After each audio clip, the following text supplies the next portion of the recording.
I know that the artificial intelligence and technology are not one and the same, Sure. but I do believe that in the 24th century that those lines are probably very blurred. I agree. At this point. Yeah. And technology that's based around human like implants and like biogenetics, like with technology, like that's pretty close to artificial intelligence. So I don't know. Obviously, those questions will be answered. I mean, because I still don't understand the connection between the evacuation of the Romulus and the attack and why it was. I don't know. Maybe you guys are further along than I am in these theories. I don't get it. Like, why would somebody who's being rescued want to start this attack that makes Starfleet abandon that rescue mission that's going to save millions of lives? So there's obviously some missing pieces here that at least I don't understand yet. And I think that'll help bridge that gap of why I think that people that are afraid of technology are actually going after the technology with high risk. Because the guy that's in the scene telling you all the risks is admitting that what they're doing there is very, very risky, but they're willing that the reward is worth it. So what is it? You know? So, I mean, if we are to assume, and I know we're jumping around a little bit here, but if we are to assume that the Zhat Vash are behind the attack on the shipyards, and we're going to talk about all of this based on a close-up shot of an earring that I sent to Brooke and to Steven, and we'll talk about that. Hey, I just thought that he had migraines. You know how people get that little piece of their ear pierced? Yeah. Maybe Sorry. That too. That could be that could be like what are those seasick patches that you get? Maybe he gets space sick, and maybe. But you know, like what is that little piece of your ear called? Where that's anyway. But apparently, people say if you get that pierced, you have fewer migraines. But I don't think that's. Oh, I didn't even know that. The tragus or whatever. Yeah, whatever it's called. Yeah. I don't know what it's called. The little piece of your ear that sticks out. That little bump there. I didn't know it helps migraines. I'm going to have to look into this. I got one right now, and I'm thinking about piercing my tragus right now. I don't think it really does, but, you know, I don't think it would for mine anyway. Sorry. Digression. No, that's okay. So just getting back to Daj's apartment real quick. So we do get, as I said, a big chunk of exposition here. Basically, they recreate the scene that we saw on the first episode. There's a lot of technobabble here, but basically what it boils down to is this. If Daj and Soji are identical twins, which I think the show is here confirming. Yeah, because they have the same last name, and I didn't catch that the first time I watched it. Me neither. So I know last week I was like, they're not twins, there's another one. Yeah. Well, I was wrong. But that doesn't mean that there's not still, because there could be 15 of them, and there would be an even number. There could be 14 of them, and they're all got the same last name. True. That is true. But it's interesting. I guess if they are, because they were calling each other, so clearly they knew the other one existed, and so Daj just never mentioned her, which is I still think was a little odd, but I guess it was to throw us off. But anyway, so it boils down to this. The computer basically, because the two girls are identical looking, when Soji would call Daj, the computer would basically think Daj is calling Daj, and it would flag it as an error. So when these secret police scrubbed her apartment, they missed those tags, those error tags in the computer system. So they were able to reconstruct that and basically confirm, yes, there is another one, and she's not on Earth. She's calling her from off planet. And of course you see Picard be like, oh man, she's not even here on this planet. And you can almost imagine Picard is thinking, oh, she's just in some city here on Earth. I'll just beam over there and find her. Well, now he knows it's going to be a lot more complicated than that. So now we get a scene where we're on the artifact, aka the Borg cube.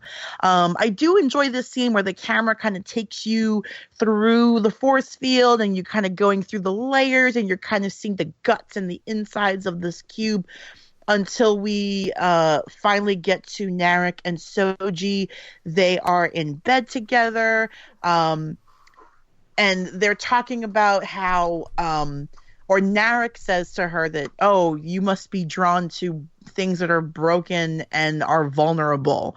And I was like, yikes. Are they're turned like I threw guess up in my mouth a little bit. I did too. I was like, oh boy. So he's like the broken boy that she has to fix. Okay. So they do talk a little bit about how even though this ship is so or the Borg cube is so anti-Romulan, the Romulans have no problem exploiting Borg technology and then profiting off of it. So, Stephen, to your point earlier, saying how it didn't, you found it to be really odd, that was my same thought too. Like, this whole exposition about the Zhat Vash and how much, we hate artificial intelligence, but we have no problem using Borg technology. Yeah, what we want. So, clearly they're able, I guess, in their own mind to reconcile that it's not exactly the same thing. Yeah, and like I said, there might be a hidden agenda here, like a larger mission that, we don't know. I mean, we definitely know that Borg liberation is a big part of the show with, 709 showing up and Hugh showing up. So there might be something, there definitely is something that's not just a direct path. Like, they're just there for technology and profit. There's got to be something else that's motivating them to rip this Borg cube apart. And I guess we'll find out what that is. Yeah. So, yeah, totally. They have some little playful pillow talk here, and they kind of kiss a little bit, and the alarm goes off, and they have to get ready for work. So, they're getting dressed, and Soji's trying to get some info on this guy. Like, they've slept together. She says that they've slept together, but then she doesn't know anything about him. Like, she's asking him questions about Romulans and et cetera, et cetera. She asks him, is Narek even your real name? And he says, yes, it's one of them. So definitely adding mystery to his character. They're definitely go ahead, Brooke. I just want to know, it was weird to me too that she was asking him these questions. It was like, okay, either you're gonna have sex with him and then you're gonna be like, see you later, and not care about stuff and maybe go back more times, or you're gonna actually be invested in him. And I'm like, why is it that you were invested in him afterwards? For the same reason that she I guess and my dog has a toy. It's a pig. It makes that noise. I hear it. Oh, Carol. Sorry, everyone. It's just like, why? Why does she... I don't know. Like, she just fell for him a little too quickly. I tried to listen to the last episode to find out if you guys could give clues about that, because I felt like I was missing something. Like, he just randomly walks up to her, latches onto her, and then says that he was going to follow her and find out how things work there. I was just wondering how somebody just walks right up to her and then is just in there. Like, there wasn't really much of an introduction there. What happened? What did I miss? Yeah, no, I don't think you missed anything. Because when they introduced his character, obviously it's the first time we're meeting him too, and he just kind of is like, oh, hi, I'm Narek, and I'm totally broken and vulnerable. Please fall in love with me now. And they imply that they're going to go sit down and talk about whatever they're going to talk about. But I think from that point to we're messing around in bed together, we didn't see any of that. And so I think to us, it's like, wow, what did he say to her to get her to jump into bed with him? I think that's what we're missing. And maybe that's why it doesn't seem to make a lot of sense to us. Does that make sense what I'm saying? Yeah, I know what his goal is. His goal is to get close to her because they believe that she's this artificial intelligence. She wants to find out where she's from and if there's more of them and all that stuff. But kind of unclear what her role is on the artifact. I mean, I know some kind of linguist or cultural expert. Well, I mean, we see her she's not actually doing the operation. It's more like she's cataloging the operation. Right, and we know she speaks several languages. Yes. So, because we do get because he speaks to her in Romulan, she understands him, and then we do see her speak to the dead Borg or the inactive Borg. I don't know if that Borg is dead, to be honest with you. Which I don't understand, because that's a nameless species. So how does she know his language? So yeah, the show I always watch with closed captioning just so I can get a better idea of what they're saying, and they didn't indicate if she was speaking Romulan or something else. Okay. Maybe she was speaking Romulan because she's working basically on a Romulan job site, so she's probably speaking it, hearing it all day. Or if she somehow knows the language that this Borg once spoke. I've read theories on Reddit that say that she knew what species that was, that she somehow knew what it was.